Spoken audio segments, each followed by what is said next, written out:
Hi everybody, I am so sorry that we got disconnected, but I hope that I can resume this video and share with you guys the rest of the cartooning animals for today. I'm so sorry again that we got disconnected, and I will do my best to not get disconnected again, or get disconnected again, or whatever you call it. I think the reason why it got disconnected is because, oops, I'm sorry, I'm just kidding. I think the reason why I got disconnected was because I was in the application that I'm using to broadcast with you guys was just got installed an update this morning, and it actually just installed a second update right before I started. So I don't know if that had something to do with it, but I would bet a pretty good fair amount that that is exactly what went wrong. So I had to restart my computer. But anyway, I'm gonna try and pick up where I left off.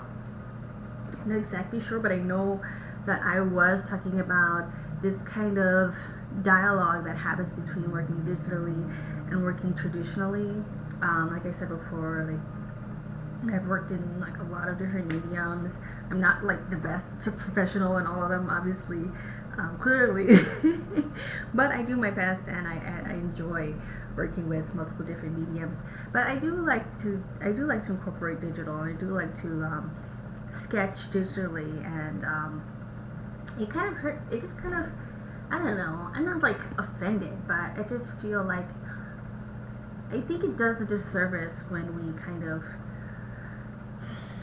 say that one is better than the other. I think it does a disservice to us as artists at all.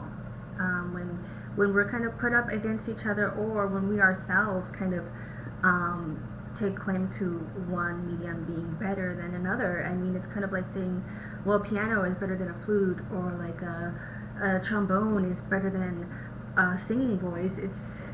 Or drums is better than guitar, or vice versa. I think it's kind of redundant. It's kind of ridiculous to say that one medium or one way of making art is better. I mean, we're all doing the same thing. We're just using different tools to do that.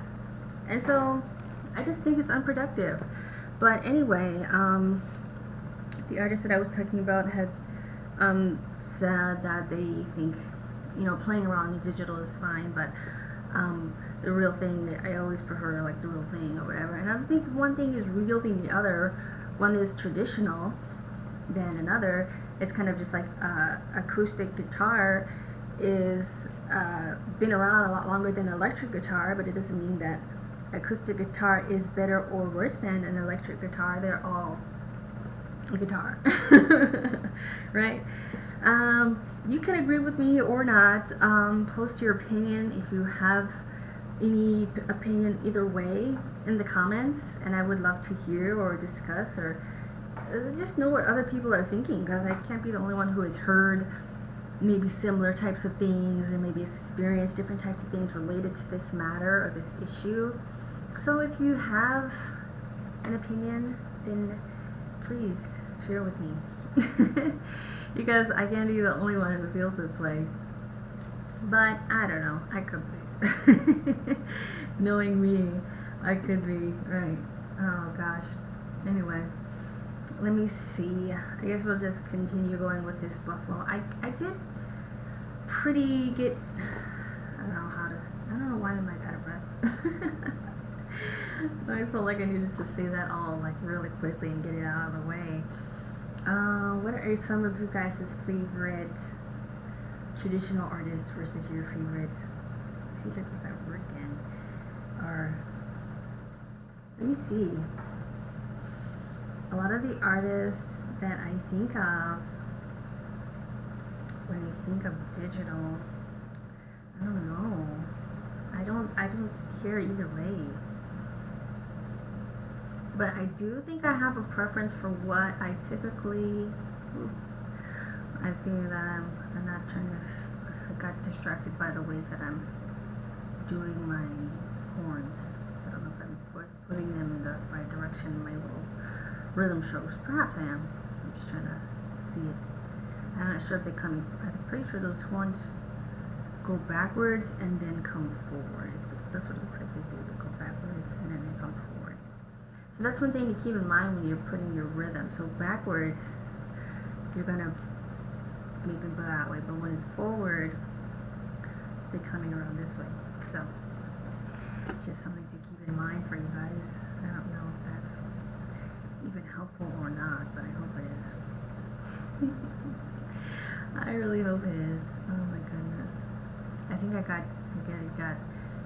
that disconnection really took me off my keystroke, but it didn't take me off of everything. I'm still hanging in there. Still hanging tough, I hope. Or trying to. I still have my coffee at least.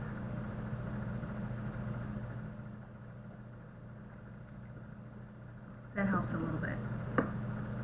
I'm just trying to think now that I kind of exploded the message that I was going to carry over this longer type of drawing. I just kind of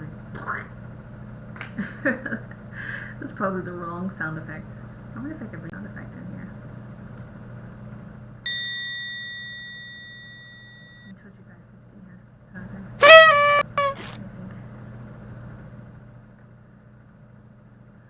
think it has sound effects. There we go. That totally was irrelevant to what we're talking about at all, but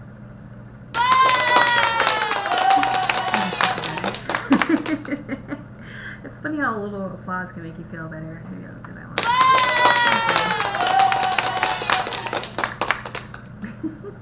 For the completion of my buffalo head, which I wanted to keep an original just to kind of, because I had kind of made it a little bit more detailed, so I just duplicated that layer, if you're wondering what I did with that, and so I could shrink down the size and go ahead and add the body, because obviously I made the head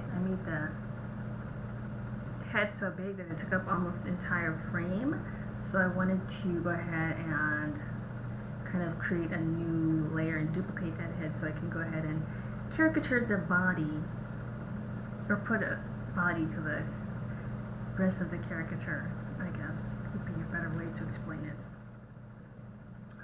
But I might skip through this a little bit since we're kind of going over time.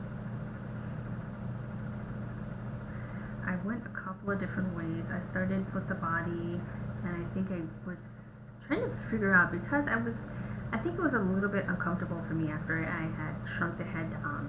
It felt a little bit odd because I was used to already working at that size, and that's kind of a thing for me. I do tend to work too big at times, but I went ahead and adjusted that. Let's see if I can see.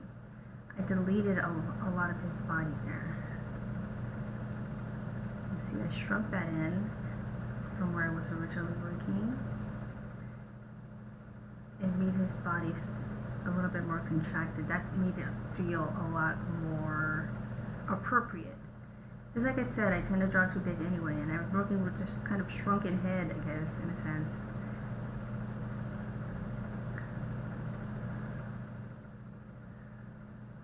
Just to see how I'm kind of making these legs almost like stool-like, like a sitting stool, not another type of stool. And there I started to feel a little bit more comfortable with the body and just started to add in some details there. You guys can see I'll rewind it a little bit. I'll go back and forth a little bit as needed. I want you guys to see how I put the tail in. Just kept it very rough. There's no tail in the reference image that I used, but just knowing how a buffalo tail looks like, and I wanted to incorporate it because I don't know, I like to see the tail on the buffalo. So I added that in. There was no like you can't see necessarily the feet on the reference, but there's another image that was close to it that I could see a little bit more of the toes, and that's why I was kind of looking at a little bit to get some reference for the feet. And if you look at all of the hoofed animals, there's similarities. So I mean, you could look at a different animal to get the same sort of a vibe, especially because they're always in the grass. So if you have to look up a different hoofed animal, or just look up a variety of different references, because you might need to use several, I guess, is what I'm trying to say, to get your full image, because sometimes it's just not going to be there. Sometimes you'll get like a great reference image, but then like part of the face is hidden, or maybe one horn is hidden, or something like that, and you want to put that in your drawing. So just keep looking for other references, so I'll be able to find it. And this part, I think I'm just darkening, I guess reinforcing my original reference with, you could say, a cleaner layer, but I'm just working on the same layer to create that more refined line. Just going through little by little, making a more refined line.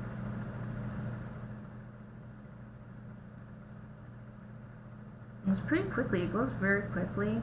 Obviously I jumped a little bit, but it's only like 30 seconds or so later, so it doesn't take a whole lot of time to go ahead and add your cleaner line.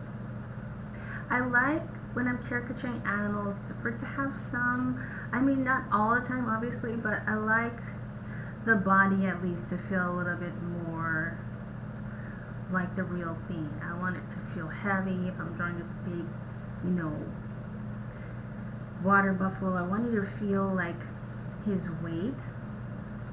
Even though it's a caricature, I'm still thinking about the real life reference. That's why I'm still using real references. I'm not using an already cartoon version.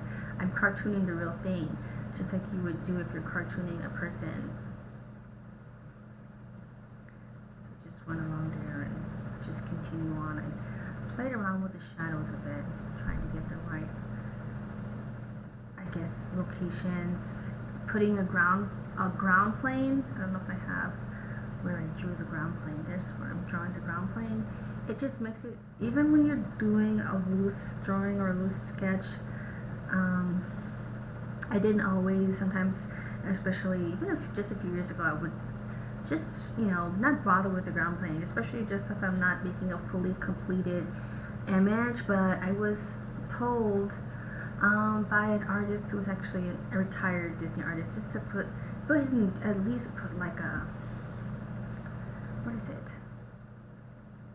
A suggestion of the ground plane. You don't have to do a full ground plane, but just do, like, give a little bit of feel. Even though it's such a simple thing to do, it just gives so much more. Even if it's a rough drawing, a loose drawing that most people are probably not even gonna see, but just to have it there, so it's not like so it's not just floating, because otherwise it looks like your character or your drawing, your, yeah, pretty much just character is just floating, and it takes away from your drawing if you don't have at least the suggestion excuse me, of a ground plane. So just throw in a couple of scattered lines right by the feet,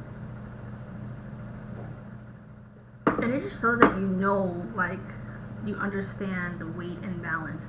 So if I did it like in an angle or awkward, you'd be able to say, hey, it's the character is not standing in a way where it should be able to balance there. It just lets other people who are seeing your drawing know that you understand weight and you understand balance, and that your character is not floating in the sky, which is really helpful, because nobody wants their characters floating in the sky unless they are supposed to be flying. But if they're not, then put that ground plane in there. And as you can see, I just kept on going through with it, with the shadow, very simply, but just putting in that shadow where it belongs. And you see, I don't want to skip too much, but I want to show you guys how I got to that without going through the whole thing. So hopefully you guys can start to see. Just like looking roughly at the reference and just kind of creating like the cutoff point, which would be here, where there's the division of the lighter side and where the shadow begins, because as this part is coming out, this part is going in, and it's being cast under the shadow of its own body, so even his own body is casting a shadow on him. So I wanted to put that there. Even though it's cartooning, doesn't mean that it shouldn't be thought out, or shouldn't be like have some sort of real reference to life, because I mean that's what you're trying to do when you're making cartoons. you're referencing life, you're making fun of life, but you are not rejecting what life is. So with that being said, I think I'm going to cut off the video here, but I hope you guys enjoyed this week's version of cartooning animals, and I hope that you guys tune in with me next week to draw some more. And what do I have to say? As always and every week, be grateful, live balanced, love balanced, and be yourself. I'll see you guys in the next one. Bye bye.